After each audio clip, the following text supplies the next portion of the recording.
Hey everybody, I'm Dave with Growing the Home Garden. Today I want to just talk to you for a second about why I'm tilling my garden for the first time. Normally I grow in a raised bed. I really like raised beds for the most part. They've got some disadvantages to them, but overall they are really great ways to grow a garden. But here for our first garden at this new house, we are actually going to be tilling things in. And let's talk for a minute about why I'm doing that. So you can see here, I've already got some areas tilled up. There's about a 4-foot by 30-foot area right here. There's a smaller bed right there.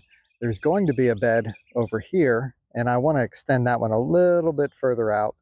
I've got a bit of a corner garden started over here, and you can see a couple of fire rings. Those I like to use for raised beds. And there's a raised bed here and a raised bed there, and then another bed coming across over here.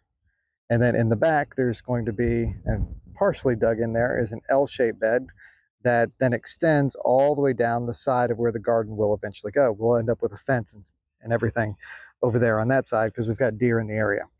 But the reason why we're tilling for the first time is because of all the grass sod. That allows us to kind of break through it without having to do any back-breaking, double digging, and also because I don't have the resources at hand right now to do a no-till approach. There's a lot of inputs that you have to add with no-till, where you're putting down cardboard as a layer and then some compost on top of it. We just have not had time to build up the compost.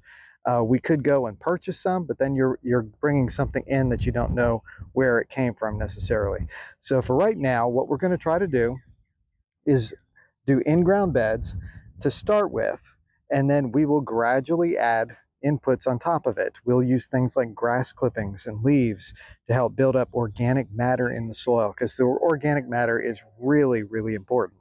Now, when I was tilling this, I found a few rocks here and there, but overall it was really good soil that I think the roots will do really well with. This area has been vacant since we purchased the property. The only thing that's grown here has been a lot of the weeds and the grass, some clover, some various different things. So the dirt actually looks really good underneath.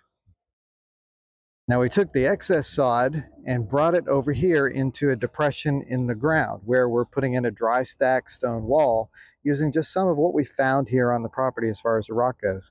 And you can see here, we got it piled up pretty high. We're gonna let this kind of die off, and then we're gonna cover it with something so that it will continue to break down over time, and then the organic matter will just become nice soil.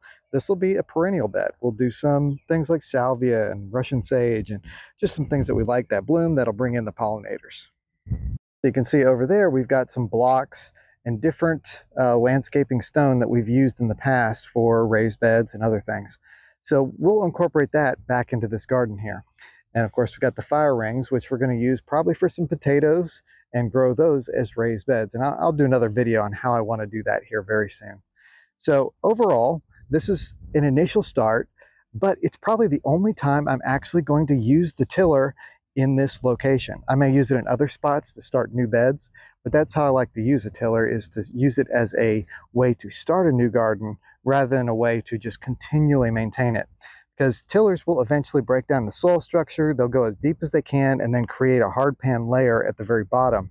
And once you have that hard pan layer, it doesn't allow good drainage like it should. So for now, I'll be keeping the pathways between the raised beds as grass, and I'll use a mower to go in between them. And then we'll bag that, and then we'll use those grass clippings as a combination of compost to fill up the compost bin, and to use as a mulch around the plants. I love using grass clippings as a mulch for my tomato plants. It has always done very well. So my overall goal is to have a lot of raised beds in this vegetable garden. But for right now, we needed to go with something quick that we could easily get ready in time for the plants to go in. It's mid-April right now, so we have only a couple weeks left before we're gonna need to start planting. And we really need to get these things ready to go, and we're almost there. So I'm Dave with Growing the Home Garden. I appreciate you watching. Hit the like button, subscribe, and we'll catch you next time.